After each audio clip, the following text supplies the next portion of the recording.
wabarakatuh. Halo Sobat IKMB semua, apa kabar? Alhamdulillah hari ini kita ketemu kembali di podcast catatan IKMB. Nah Sobat IKMB semua, kita lanjutkan lagi dengan tema hari ini. Kita sudah ada tema yang akan kita bahas tuntas hari ini.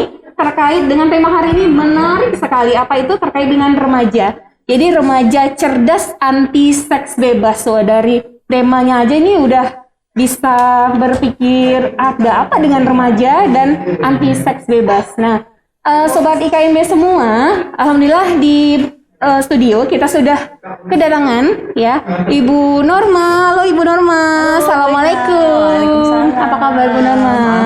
Alhamdulillah sehat ya Bu. Di masa pandemi saat ini kita masih harus tetap menggunakan masker ya, tetap protokol kesehatan ya, harus. Oke, Bu Nona, hari ini kita mau membahas satu topik yang tidak hanya di kalangan remaja sebenarnya gitu ya, dan ini memang fenomena yang terjadi tidak hanya di Indonesia, tapi ini juga terjadi juga di dunia gitu.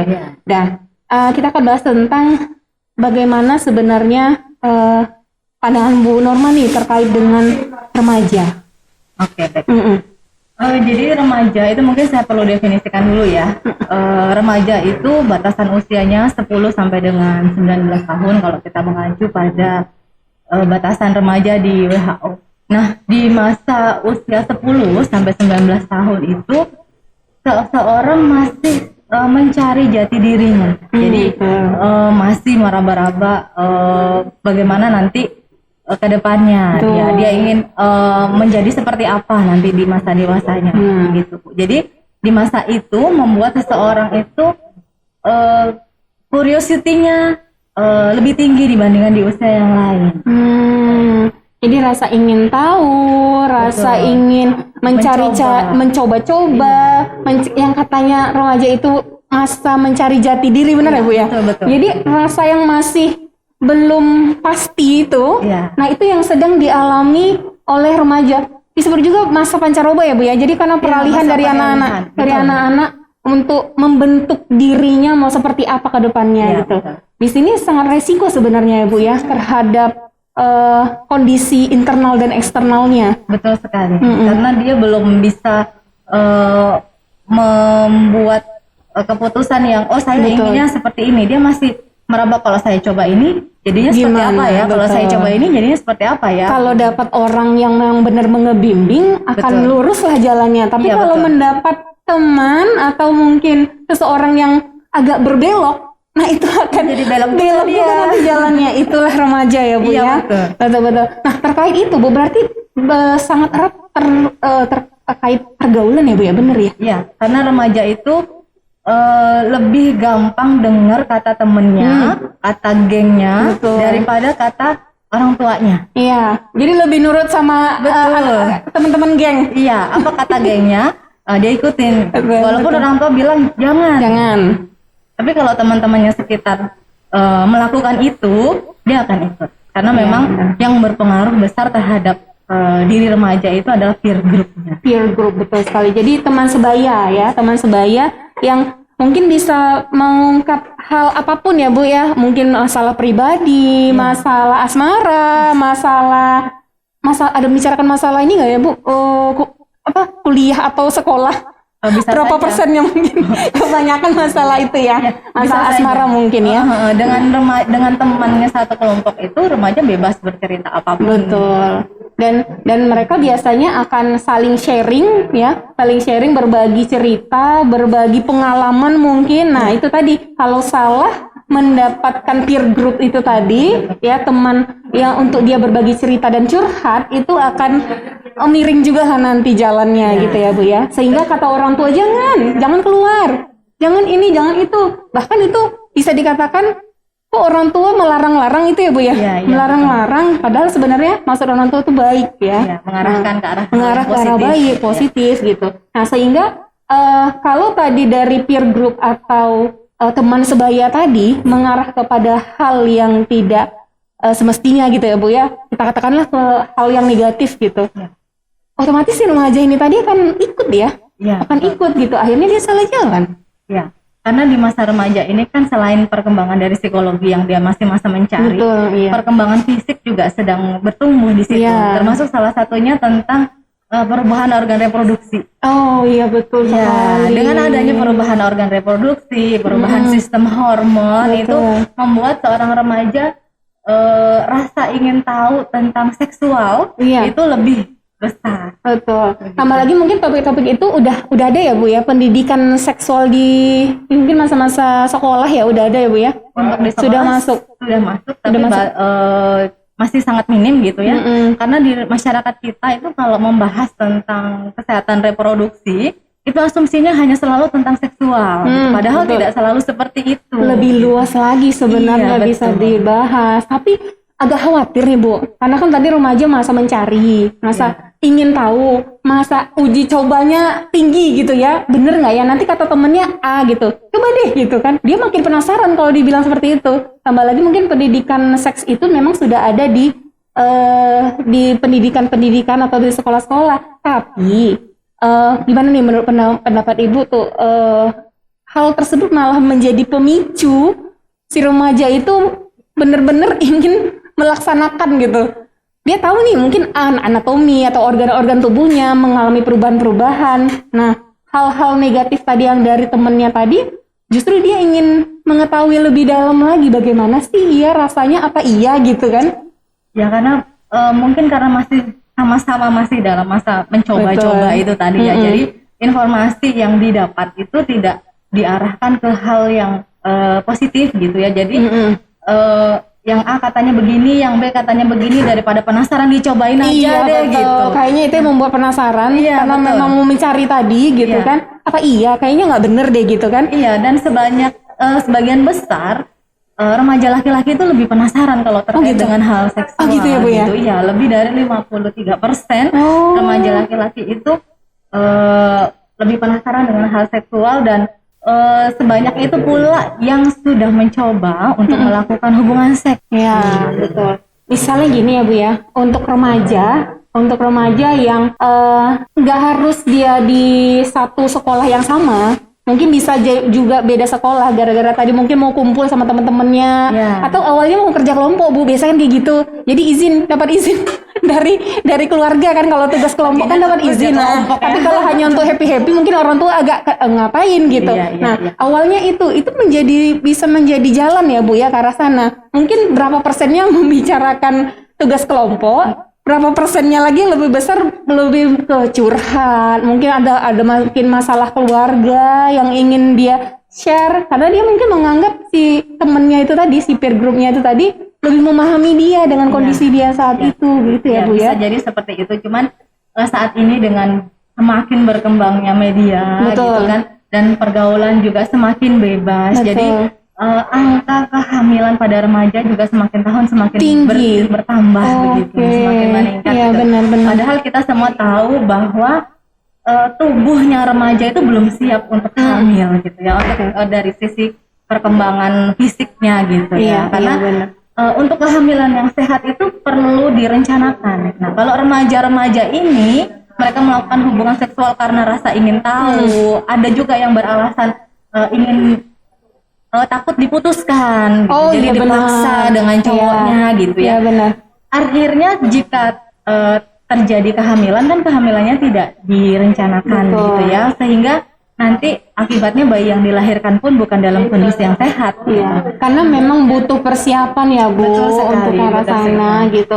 Karena mungkin karena seks bebas ini terjadi gitu, disadari atau tidak disadari, sehingga seks bebas pada remaja juga terlihat dari data-data yang ada ya Bu ya, itu Iya, betul semakin sekali. meningkat. Nah, ini justru jadi PR nih ke depannya ya. Bagaimana kita nanti bersama. betul. Jadi bagaimana nanti penerus bangsa ke depan gitu ya, jika nanti terjadi sesuatu, karena kan sangat berdampak ya Bu. Betul Hamil di usia remaja gitu kan.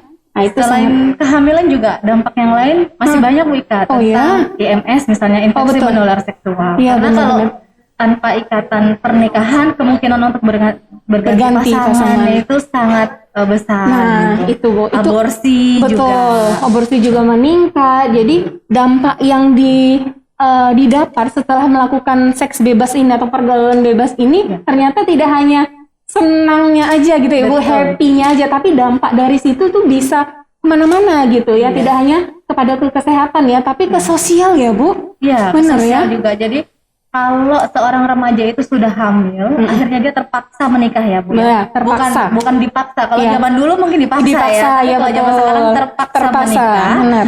Nah, tidak siap sebagai orang tua, secara ekonomi juga belum siap. Nanti di depannya, di masa depannya juga akan menjadi keluarga yang sangat rapuh. Keluarganya bukan keluarga yang tangguh gitu ya, tapi rapuh karena orang tuanya, karena ayah dan ibu di keluarga tersebut belum siap baik secara fisik, mental maupun finansial. Terpaksa karena keadaan. Iya. Yang seorang remaja kita tahu dia harus butuh banyak pendidikan, dia harus sekolah dulu. Masa mungkin dia main-main ya Bu ya, mungkin main-main dengan temennya gitu kan. Skillnya. Betul, meningkatkan skillnya, peluang-peluang yang positif. Tapi di saat itu dia harus dihadapkan kepada kondisi yang hamil, iya dia harus rumah tangga. Apa yang harus dia lakukan sebagai seorang istri, sebagai seorang ibu, calon ibu nantinya. Nah itu yang membuat mungkin di psikologis remaja itu akan menjadi ini ya Bu ya, tidak stabil ya. Semakin menjadi beban. Menjadi beban, betul. Apalagi keluarga ya, keluarga di mata masyarakat yang lain dengan anak yang karena kondisi seperti itu. Di masyarakat kita saat ini hamil di luar nikah itu merupakan aib keluarga gitu ya. Betul. Dan keluarga orang tua khususnya merasa gagal untuk mendidik ya Bu ya. Jadi itu merupakan PR kita bersama untuk bisa meluruskan, mengarahkan remaja kita supaya bisa memasuki masa dewasa dengan baik. Betul. Itu perlu dipersiapkan itu Bu ya. Bu, kira-kira kenapa ya remaja mau melakukan seks bebas?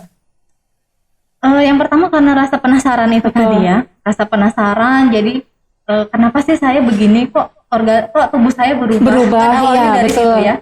Berubah, kemudian kalau yang laki-laki kok tiba-tiba organ vital saya kok begini, mengalami mimpi basah. Nah, seperti itu. Kemudian adanya paparan media pornografi. Iya benar. Yang itu juga merupakan jadi PR pemerintah ya. Betul. Harus bisa menghalau supaya tidak meracuni generasi muda kita selanjutnya. Tambah lagi di remaja kita kurang filter ya Bu. Gitu. Jadi mau di media sosial kalau seru ya dia nonton aja gitu kan. Tambah lagi mungkin peer group tadi itu tontonan yang biasa dia lakukan gitu kan. Jadi informasi tersebut. Mungkin dari pemerintah sudah berusaha ya untuk adanya lembaga sensor gitu ya, sensor film. Tapi kan itu hanya ada di media streaming yang tayang di televisi saja. Yang orang umum ya. Kemudian untuk media sosial yang lain seperti YouTube dan sebagainya, konten-konten itu tidak ada yang memfilter gitu. Jadi tetap saja bisa mengakses. Mungkin untuk pemerintah filternya lebih dilebarkan lagi gitu ya. Tapi gini nih Bu. Ada kalau tidak salah ya, saya ini ada situs-situs yang memang nggak bisa dibuka gitu, tapi ada aja gitu, ada aja kesempatan untuk membuat itu sehingga itu bisa kebuka gitu. Dan mungkin khawatirnya itulah yang lebih cerdik ya. Bener, udah dilakukan nih, sebenarnya udah kebijakannya udah ada gitu ya, aturan itu udah ada, tapi pasti ada celah lagi yang lain supaya ini karena penasaran tadi dia gali terus ini gimana caranya, karena perkembangan teknologi sekarang ya Bu agak susah untuk dibatasi gitu ya. Mungkin selain dari kebijakan pemerintah, dari orang tua juga harus bisa membentengi anak dengan pendidikan agama gitu, lebih mendekatkan diri kepada agama, kepada Tuhan. Terus melakukan kegiatan yang positif, melakukan hobi kalau memang punya hobi, daripada melakukan hal-hal yang nantinya dapat merugikan diri kita, diri remaja itu di masa depannya nanti. Betul. Jadi peran orang tua di sini juga sangat berperan sekali terhadap tumbuh kembangnya remaja terkait dengan pergaulan remaja untuk masa depan ya Bu ya. Seharusnya si remaja tadi bisa menyalurkan minat bakatnya, mungkin yang hobi menanam bunga, mungkin hobi nyanyi, atau mungkin konten-konten kreatif yang mengarah kepada skill atau produktivitas dari remaja tersebut sehingga mencetak prestasi-prestasi di usia remaja yang gemilang tadi ya Bu ya. Selain itu kita juga punya kewajiban nih memberikan informasi tentang kesehatan reproduksi yang benar. Betul. Nah untuk itu di Prodi D3 Kebidanan DKMB ini punya wadah yang kita sebut dengan FRIEND. Forum Remaja Nusantara. Forum Remaja Nusantara. Di mana di situ kita bisa mendapatkan informasi tentang kesehatan reproduksi remaja yang benar. Jadi bukan hanya katanya begitu ya. Karena di dalam friend itu didampingi dan diasuh oleh dosen-dosen kebidanan yang tentunya ahli di dalam bidangnya gitu. Jadi jangan khawatir salah informasi. Betul. Ya, salah info-info yang ada di luar sana, yang ada di media sosial itu belum tentu benar Ya, gitu. Jadi dengan forum ini ya Bu ya, forum friend ini, jadi remaja-remaja itu bisa mendapatkan informasi yang jelas dan tepat. Betul ya. Dari sumber yang jelas. Yang jelas, oke. Sumber yang jelas itu yang penting sekali ya Bu ya. Untuk bisa bergabung di friend itu Bika, bisa di follow di IG Prodi D3 Kebidanan. Oh oke. Jadi sobat-sobat IKMB ini ada informasi ya. Jadi kalau untuk ingin mengetahui lebih dalam lagi terkait dengan informasi-informasi mungkin khusus di kesehatan reproduksi kali Bu, remaja? Ya. Remaja pada umumnya, remaja pada umumnya. Nah, sobat IKMB bisa cek langsung IG di Prodi D3 Kebidanan. Jadi IKMB, Prodi D3 Kebidanan IKMB. Jadi di situ nanti silakan di-follow, diikuti karena nanti sobat-sobat IKMB akan mendapatkan info-info terkini terkait dengan informasi remaja. Wah, sangat seru sekali nih Bu Norma ya, pembicaraan kita hari ini. Maunya lanjut terus nih ya? Maunya sih lanjut terus. Nanti kita sambung lagi ya Bu ya. Nah, kita akan sambung lagi dengan teman-teman yang lebih menarik lagi. Oke, Sobat IKMB ya jangan lupa tadi di follow ya friend tadi sehingga informasi yang didapat di luar sana sangat diberikan hal yang positif atau teman-teman bisa mendapatkan lebih lagi pemahaman terkait dengan remaja. Oke Bu Norma, terima kasih banyak untuk kesempatan kali ini. Lain waktu kita sambung ya Bu. Oke, Sobat IKMB semuanya, terima kasih udah menyaksikan podcast catatan IKMB. Jangan lupa terus ikuti, like, share, dan subscribe di Institut Kesehatan Mitra Bunda TV. Saya Ika undur diri. Assalamualaikum warahmatullahi wabarakatuh.